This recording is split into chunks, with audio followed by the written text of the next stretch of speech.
Besar politik di balik kasus ijazahnya, kini para relawannya lebih gamblang dengan menyebut ciri tokoh politik besar yang menyokong Roy Suryo CS berbaju biru. Lalu apa motif bergesernya kasus hukum ijazah menjadi drama politik? Kita bahas bersama analis politik Carta Politika, ada Yunarto Wijaya melalui sambungan Zoom, dan dua narasumber saya yang sudah ada di studio, ada Sekjen TPUA Azamkan dan juga Ketua Umum Solidaritas Merah Putih, Bung Silvester Matutina. Bapak-bapak, selamat petang semuanya.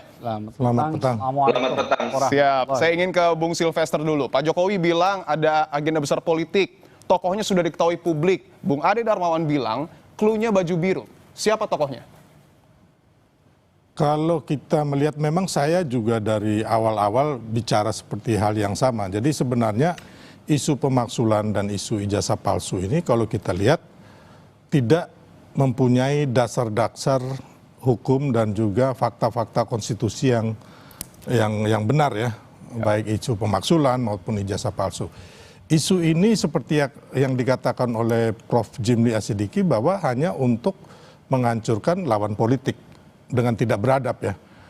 Dan ini memang kita lihat bukan hanya di situ isu pemaksulan, isu ijazah palsu, bahkan kalimat-kalimat yang menyudutkan secara pribadi atau ad hominem itu selalu dilakukan. Pak Jokowi PKI lah, Gibran Fufu-Fafa lah, Gibran Plonga-Plongo lah, nggak mau dipimpin oleh monyet lah. Ini kan udah terjadi nih. Memang untuk menghancurkan karakter. Dan semuanya ini pastinya bukan hanya saya ataupun Pak Jokowi, bahkan Pak Prabowo mengetahui itu. Artinya siapa tokoh politiknya? Tokoh politiknya bisa jadi adalah yang kemarin kalah Pilpres tentunya. Kalah Pilpres. Ya kan, yang kedua yang tidak mau Prabowo Gibran berhasil, kalau bisa putus di tengah jalan, atau yang nantinya untuk konsumsi 2029. Clue biru ini artinya partai politik? Ya, bisa jadi partai politik. Dan memang kita udah tahu ya kan, saat ini pun mereka sudah mulai mempersiapkan calonnya. Sudah membentuk elemen-elemen di berbagai daerah, sudah gitu loh. Dan tapi Anda berani menyebutkan, Bung Silvester, partai politik mana yang menjadi tokoh agenda besar ini? Saya pikir saya nggak perlu sebutkan, masyarakat udah tahu itu, ya kan. Yang kita lihat juga bahwa ada beberapa komentar daripada Partai Biru ini mengenai ijazah palsu. Mereka mengatakan bahwa Pak Jokowi tidak perlu melaporkan rakyatnya. Ini kan konyol. Ngapain sih Anda sampai mengatakan itu? Padahal ini kan proses hukum. Karena apa? Orang menuduh tanpa bukti, ya kan. Makanya Pak Jokowi dan kami, teman-teman itu melaporkan ada pencemaran nama baik, ada fitnah, ada penghasutan gitu loh. Dan kan tidak perlu gitu loh mereka berkomentar gitu. Ada juga dari pengurus Partai Biru itu mengatakan bahwa ini hanya untuk pengalihan isu. Baik, kita sudah tangkap poinnya, Bung Silvester. Saya ingin ke Mas Toto dulu. Mas Toto, tadi kan dibilang bahwa clue-nya ini baju biru. Kemudian juga partai politik yang kalah Pilpres. Menurut Anda siapa partai politik ya? Karena kan kalau dilihat yang warna biru ini kan bukan yang masuk ke dalam yang kalah Pilpres ya, maaf ya. Yang di dalam koalisi kami lah. Silakan Mas Toto. Lebih jelas lagi itu. Ya, menurut saya isunya kan akhirnya menjadi politik ya. Ketika kemudian memang dimulai dengan Pak Jokowi juga memberikan sebuah clue, ada tokoh besar di balik isu ijazah palsu, mengenai juga pemakzulan, lalu dijabarkan lebih spekulatif lah dan teknis menurut saya oleh Bang Silvester atau Bang Ade Darmawan. Mengarahnya kalau kita lihat ini kan kalau hanya dua, kalau partai yang warnanya biru dan dalam barisan koalisi, barusan Bang Silvester mengatakan hanya Demokrat atau PAN. Kalau mau berspekulasi lebih lanjut terkait dengan apa yang misalnya punya korelasi dengan pihak-pihak yang teriak-teriak tentang ijazah palsu, dalam konteks ini Roy Suryo sudah mengeluarkan sebuah statement tandingan karena dia merasa dia dulunya Demokrat. Jadi kalau dengan rentetan variabel tadi bukan tidak mungkin arahnya adalah kepada Partai Demokrat, apalagi ada kalimat menginginkan anaknya menggantikan. Setahu saya misalnya Bang Zulkifli Hasan anaknya tidak sampai level sana. Kalau kita bicara Demokrat mungkin saja berbicara AHY dan mungkin bisa saja dikaitkan dengan masa lalu Demokrat dengan Pak Jokowi, terutama dalam konteks perebutan kursi ketua umum Demokrat kan memang tidak terlalu baik. Ada nuansa konflik di masa lalu. Tapi menurut saya ini entah apapun kebenarannya, kita kan nggak bisa ya kemudian membuktikan ini. Tapi yang jelas kalau benar ini terjadi, menurut saya yang paling jatuh adalah kewibawaan Pak Prabowo. Ketika kemudian Pak Prabowo seakan-akan tidak bisa berbuat apa-apa antar partai koalisinya, antar tokoh-tokoh terbesar dalam koalisinya.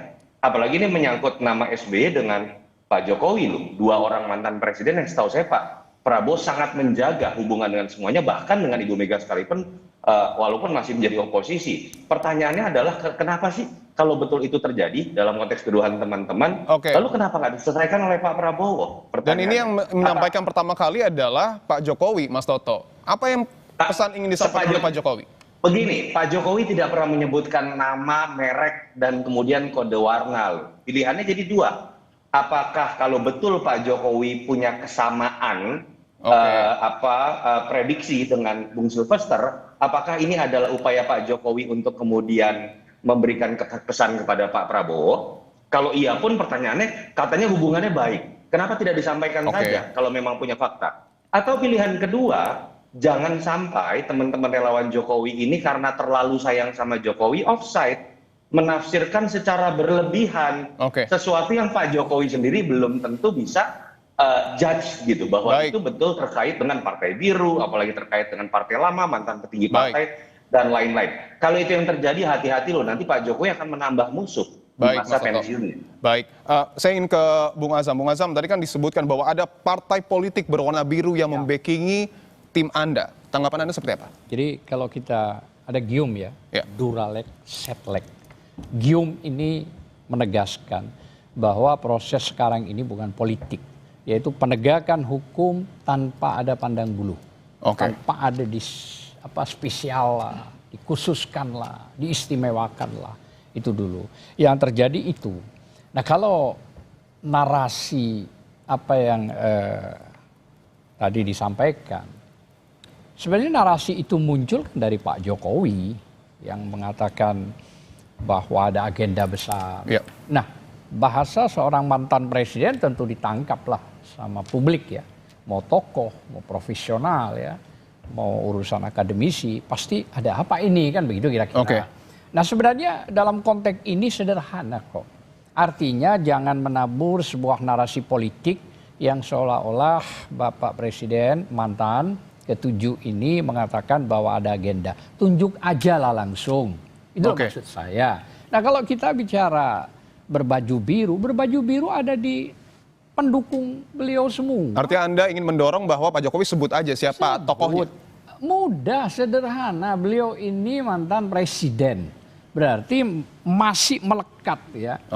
Artinya melekat yang dimaksud itu orang-orang dia di BIN, di BAIS dan semua itu tahulah kira-kira. Kan tinggal tunjuk aja.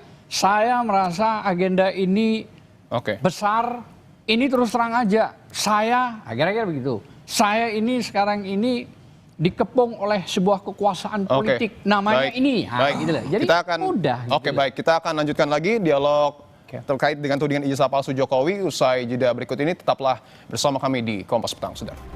Kami lanjutkan terkait dengan tudingan ijazah palsu Jokowi, dialog yang sedang kita lakukan. Saya ingin langsung ke Bung Sylvester. Tadi Bung Azam menantang Anda untuk kemudian menyebutkan secara langsung, Pak Jokowi jangan memberikan metafora. Siapa sebenarnya tokoh di balik tudingan ijazah palsu, Bung Sylvester? Jadi gini Bang, Bang Dipo, intinya bahwa tuduhan ijazah palsu ini sebenarnya sama dengan tuduhan mengenai pemaksulan. Terus tuduhan matahari kembar. Dan kemarin isu Indonesia Gelap itu. Ya kan?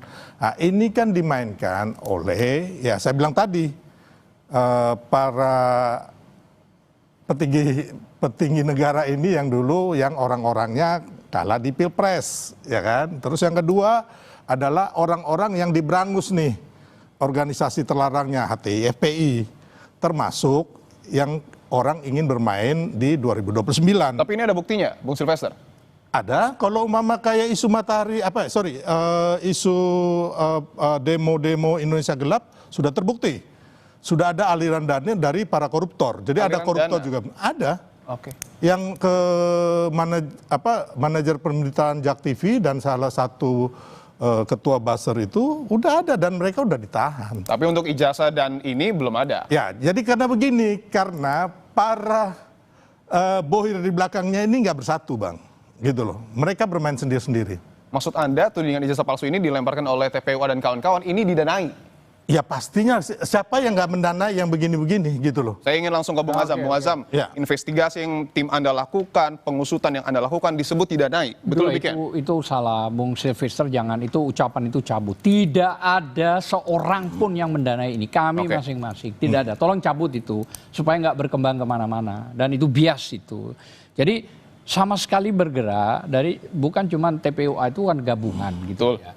Artinya gabungan sejak tahun 2002. 2002 itu mulai dari penangkapan Gus Nur Bambang Tri yang diketuai oleh Bang Egy ya, sampai sidang tidak ada pembuktian, hanya